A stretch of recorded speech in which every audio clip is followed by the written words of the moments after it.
Okay, hello everyone. This is Colin Cox, and this is the week 4 lecture for English 1010. We have started a new unit, so today I have a couple of things that I want to do. I want to introduce the Essay 2 assignment prompt, and I want to spend a little time talking about it. And I also want to talk about today's reading assignment, which is Faminess by Megan Down. And of course, at any point throughout this process, please do not hesitate to email me if you have questions, if you need any clarification whatsoever about anything that's on the assignment prompt. Again, do not hesitate to contact me. I welcome those emails. And I will also say my dog is here with me while I'm recording this, so hopefully there won't be any barking. But if you hear any paw steps or any loud noises, it's more than likely my dog, so my apologies. But let's start with the assignment prompt, and you'll find it basically in the same place you found the Essay 1 assignment prompt. You'll see there's a new module. It's the Essay 2 module, and the first thing you should see is the prompt itself. So I'll read directly from the prompt, follow along with me, and then I'll say a few things at the end, maybe just to clarify any potential questions you may have. Okay. For this assignment, you will write an essay that explains and describes something. In summary, you will define a person, place, thing, or idea.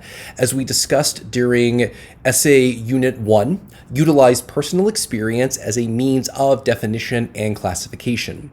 Use descriptive, carefully chosen language while writing or building this essay, but remember that this essay must have an argumentative purpose. That is to say, I want you to be rhetorical and persuasive. This is usually called a thesis statement, but you can think of it however you like. In summary, here is a checklist of what I want to see in this essay. Personal experience, definition and classification. Parenthetical, you may want to think of this as an ideal. Descriptive, carefully chosen language. Rhetoric, persuasion, argumentation. The minimum word count is 800 words. Of course, adhere to the MLA documentation standards outlined on the syllabus. You will submit this essay through D2L by midnight. You will submit this essay through D2L by midnight on the day that it is due. So I want to start with some of the simpler things. And you may have noticed that I recycled some language from the Essay 1 prompt. And that's because even though there are some distinct differences to this essay, I want to encourage you, for example, to use the resources of personal experience if that would benefit you. I don't want you to think, for example, that just because we have left the narrative portion of this class that you are, let us say, unable to, or that I would discourage you from using that pattern. Part of the goal here is to help you build a set of options when thinking about writing essays. And the new option, I suppose, for this essay is definition and classification. So the simple things, 800 words. Again, still the minimum requirement. By my estimation, quite modest. You may, of course, exceed that 800 word minimum word count, but at minimum, you need to have 800 words. You need to have a point. You need to have a thesis statement. And you might find this is a little easier. Students often tell me that it is a bit easier with definition and classification. And I will certainly explain why both this week and next week. But I think one of the reasons why is because the definition that you provide for whatever you define in many ways functions as your thesis statement, or at least it creates the conditions for a thesis statement. But I wanted to take a second now and talk about definition and classification and what it means. So I think one of the best ways that I like to start when thinking about this is to think about what I perhaps don't want. So anytime I think someone hears definition, I think they automatically assume I want something formal, perhaps, and perhaps I want something that's universally recognized as the correct answer. Therefore, perhaps someone, or perhaps a student, someone in your position, they are persuaded to go to a dictionary, right? Provide a dictionary definition. And I want to be quite clear about this.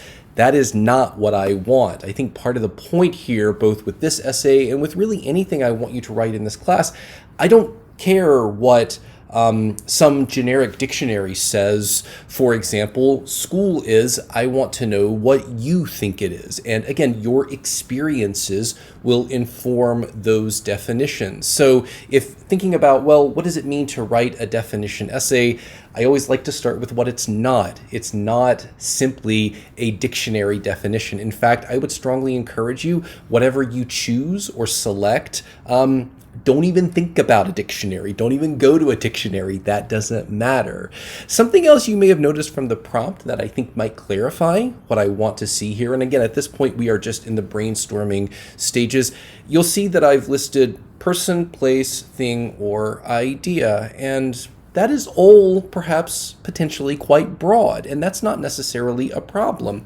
But you'll also notice a lot of those could theoretically intersect with one another. So one of the examples that I like to use often is school, right? Let us imagine you wanted to write a definition essay about school. Well, school is quite literally a physical place, right? There are walls and holes and desks and so on and so forth, right? So it's concrete in that way, but school is also an idea. I think all of us, for example, if you are someone who has a lot of negative associations or you have negative connotations attached to school, that fundamentally changes the way you would think about defining what school is, but nevertheless, it's still an idea, right? Because you could imagine someone, I, for example, never really liked high school. I never really felt like I had a place. If you asked me at 19 to write a definition essay about school, you would probably see a lot of negativity. You would see a lot of resistance. It's not until I went to college that I really started to understand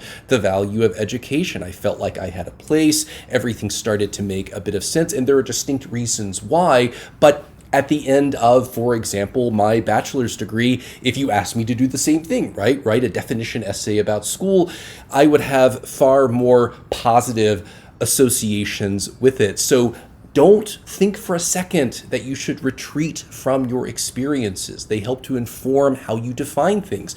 I also think something that's quite useful or productive is thinking about the people in your life and the roles they occupy. Perhaps you want to define what it means to be a mother or a father. Again, those are actual literal people, right? We can put our hands on them, we can see them, we interact with them, but fathers, mothers, these different roles that many of us occupy in our lives, they're also ideas. They are more conceptual, they're less concrete. But again, I think all of those things intersect with and play with one another. So if you're thinking of primarily defining a person or a place, I think what's also interesting is to think about the ideas and the notions and the connotations associated with it, because that will help to inform the argument you want to make. And I would even go as far as to say it will help to flesh out your essay in an interesting, compelling, and thought-provoking way.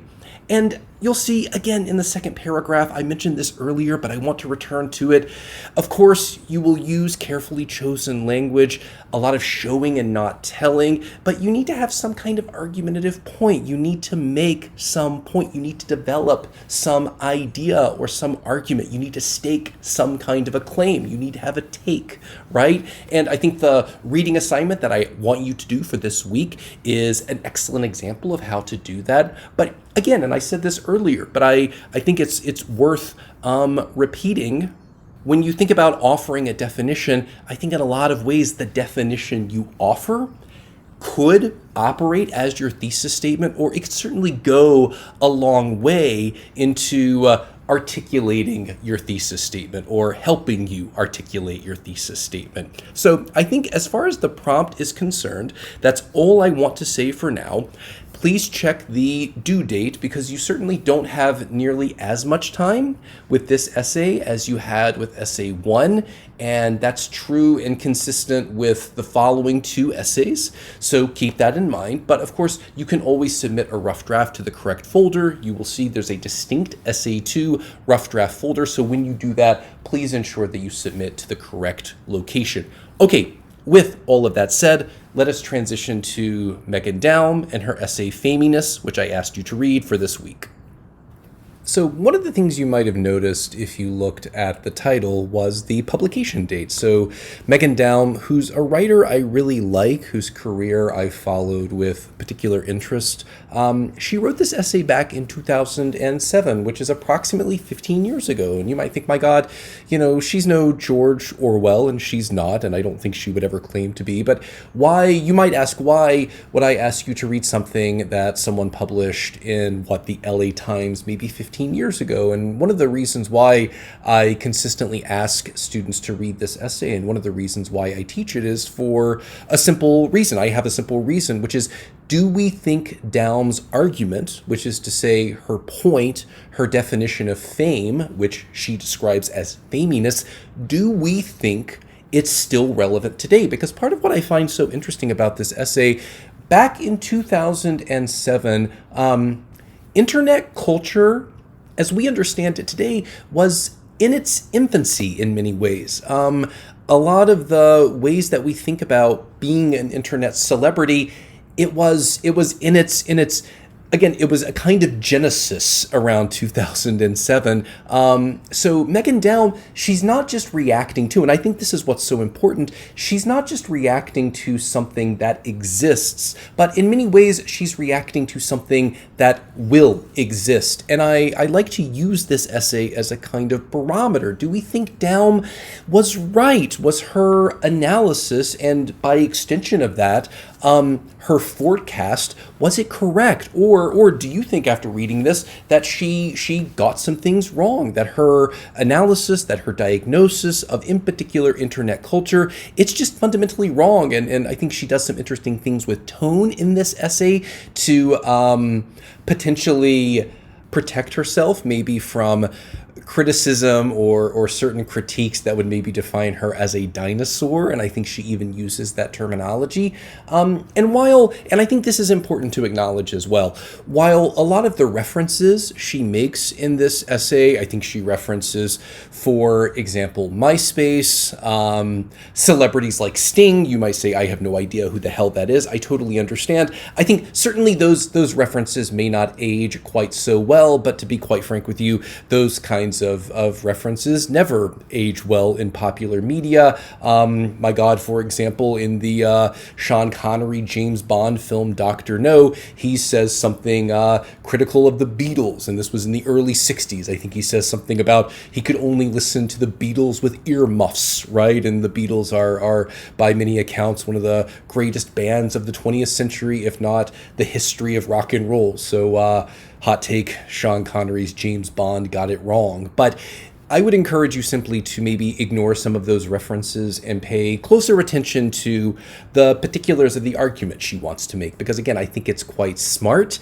but I want to, I certainly want to invite you to antagonize my conclusions, because I think there's certainly ways of arguing that Daum got some things wrong, and maybe not just got some things wrong, but maybe her entire argument is wrong and flawed. Nevertheless, I think this essay functions or operates as a beautiful example of how to write a definition essay and how to have a thesis statement with a definition essay. So the place I want to start is actually with the opening couple of paragraphs, and I will read directly from the essay, because I think Daum, one of the reasons why I like her so much, and one of the reasons why, even if you find her a bit frustrating at times, I think one of the reasons why she's quite entertaining to read and why she's worth returning to is because she's actually just quite good with language, and she knows how to create and establish and develop a particular tone. So this is how she starts this essay.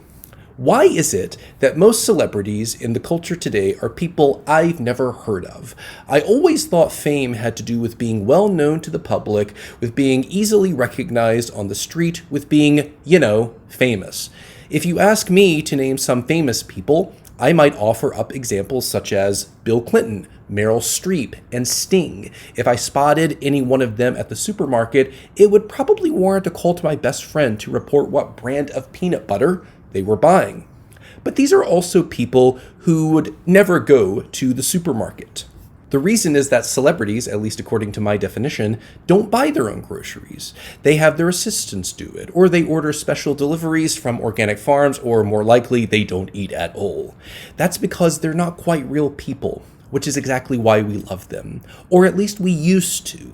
These days, it seems that only crotchety dinosaur types like me still harbor such provincial notions of what it means to be famous. So you'll notice in these opening paragraphs, Daum does a couple of excellent things to establish the goals of this essay, which is to say what she will write about, what she will argue, etc. And you may notice how often she uses words like fame, famous, and celebrity, because I think these are incredibly important notions for Megan Daum. She establishes quite clearly, whether you recognized it or not, that this is an essay about notions of fame and celebrity, and that kind of repetition, I think, is strategically deployed, which is to say she does this deliberately, and it's a useful way of informing a reader without saying explicitly, hey, this essay, it's about fame and celebrity. She's more subtle with it. She's more subdued even. Plus, I think there are some times that you can detect her feelings about fame and celebrity. There's a snarkiness here that I think is quite interesting.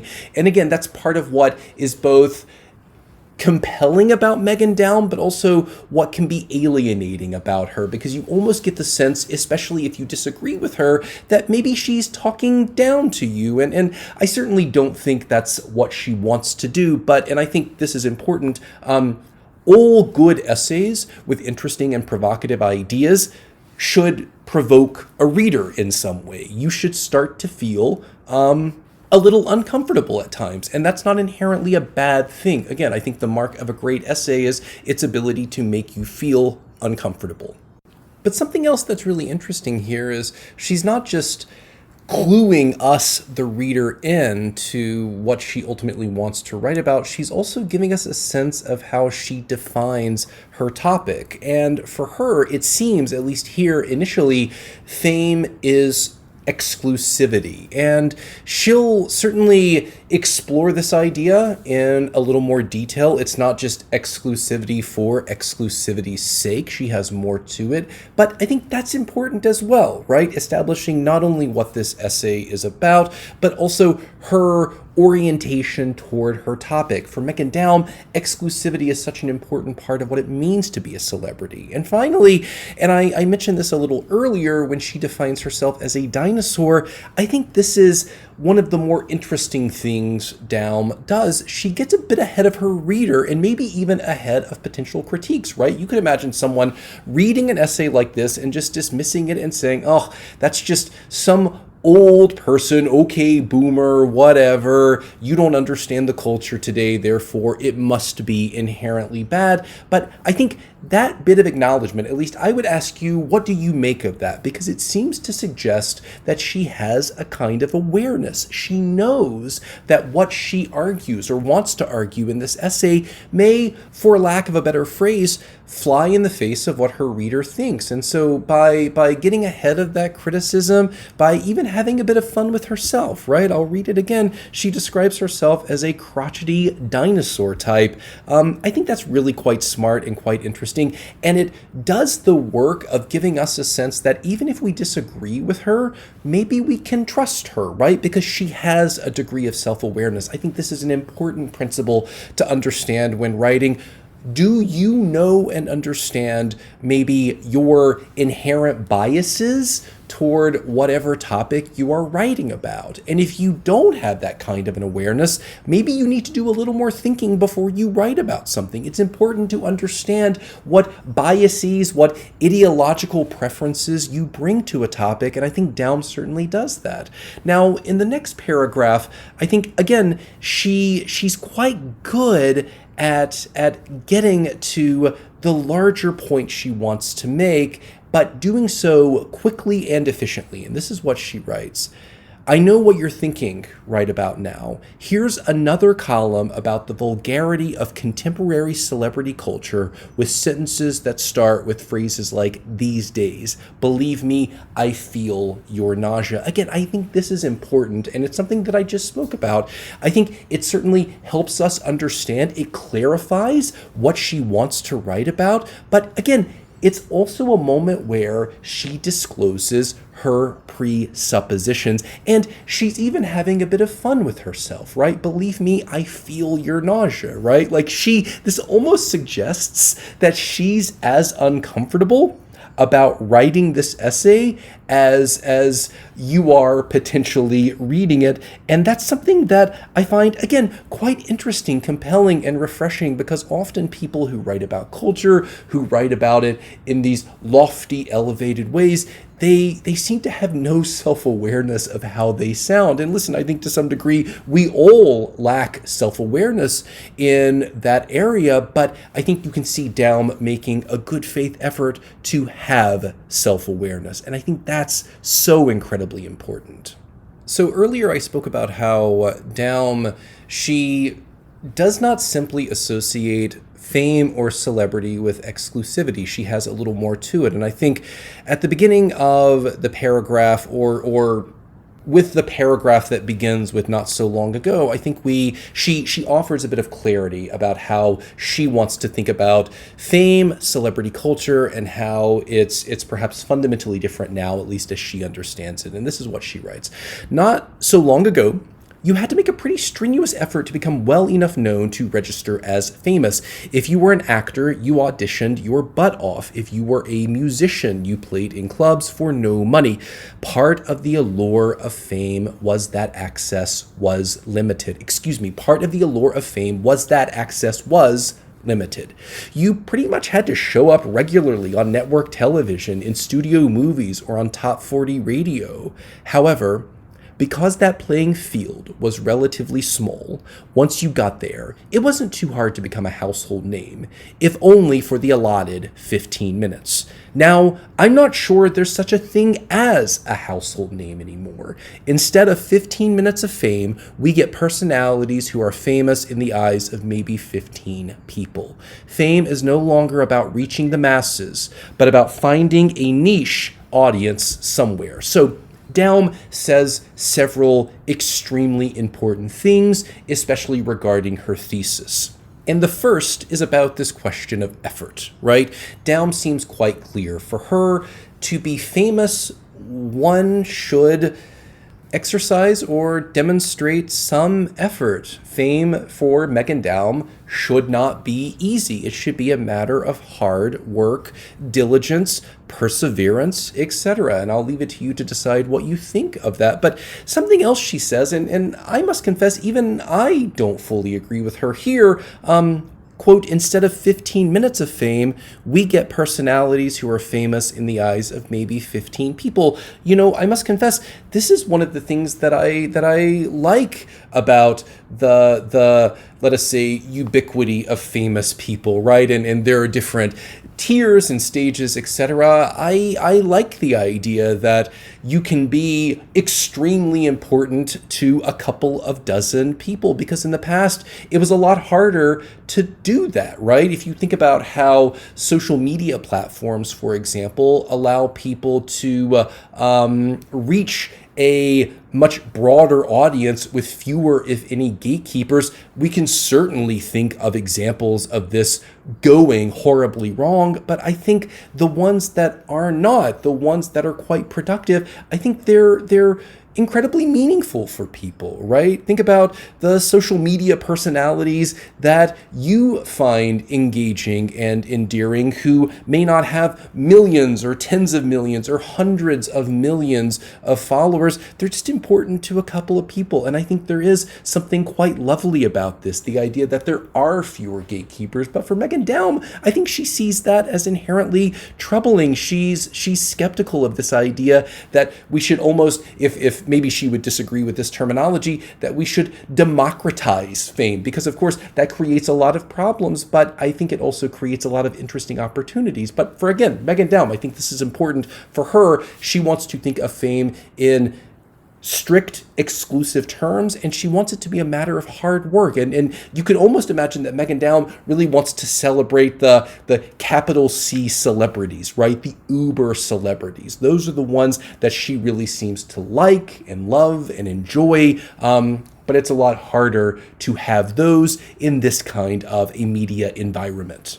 And I think I'll finish my discussion of this essay by highlighting one of the more interesting and thoughtful techniques that Daum employs here. So she does, and we've talked about this already today, she does a lot of work to define, for example, what fame should be.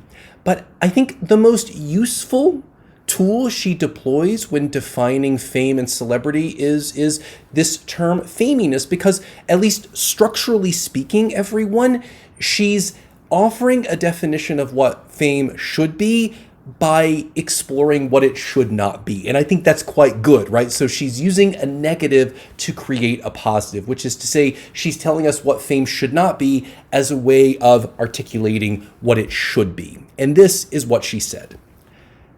Merriam-Webster's 2006 word of the year was Stephen Colbert's coinage of, quote, truthiness, which describes our inclination to believe in ideas without regard to logic or evidence. Perhaps our definition of celebrity has taken a similar path. Now that the mystique of so many celebrities is rooted less in their accomplishments than in their ability to get our attention by provoking our disgust, perhaps it's not fame they're offering, but faminess. Unlike actual fame, which involves some talent and hard work, faminess requires little more than a willingness to humiliate oneself. Instead of a reward for a job well done, it's more like a punishment for cutting corners. And guess what? The audience gets punished too.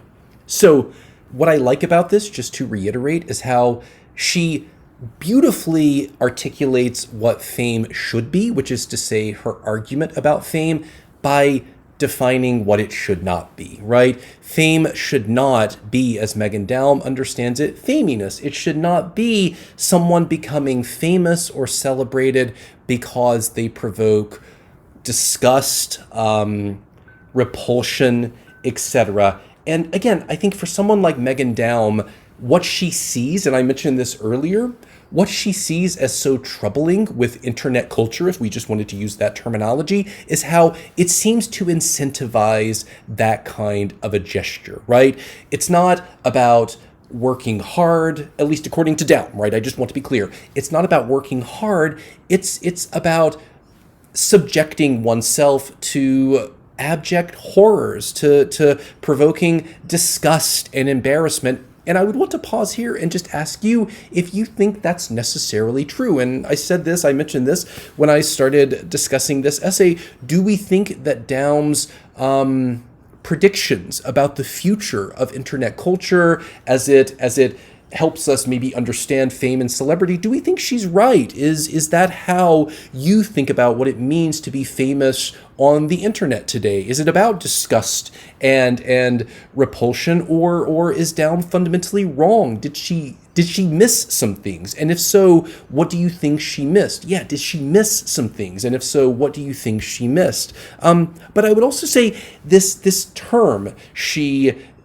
creates, it so perfectly defines what fame both should be, but more importantly, what it should not be, right? Faminess. It's something close to fame, right? It gets close, but for someone like Daum, it fundamentally misses the mark in several important ways. And I think that's perhaps where I want to stop. Again, just a quick few things in summation. Megan Daum, this is a definition essay. She wants to define fame, and again, she does so in a positive way, which is to say she offers descriptions and characteristics of what fame should be, but she also defines fame negatively, which is to say she tells us or suggests or describes what fame should not be, which again, she encompasses with this term faminess. But I would encourage you to think about how, and this takes us maybe back to the prompt, right? Fame, it's a thing, it's an idea, but it's also embodied in people, maybe in particular sorts of institutions. If you think about digital institutions like Facebook, Twitter, TikTok, etc., those institutions create the conditions for fame and celebrity to emerge today. So I think this essay, again, it's a beautiful example of how, when thinking about a possible topic, Daum, she's quite broad, at least conceptually speaking, right? Fame and celebrity, that doesn't necessarily have any real specificity to it, but she's able to find that specificity because of what she wants to argue. And again, notice how this is not just about an idea. It's not just about a thing or a person or a place. They all intersect and work so beautifully off of one another to produce, whether you agree or not, what I think is a quite useful and provocative essay that, while it maybe doesn't get everything right about what it means to be famous and to be a celebrity in this particular moment in time, I certainly think it gets a lot of things right, even if it doesn't fully understand everything. But I'll leave it to you to tell me what you think about that. To what degree does Daum get things right? To what degree does she get things wrong? It's worth thinking about. So, okay, again, if you have any questions, please contact me. Thank you, and have a lovely day. And again, this is Colin Cox for English 1010.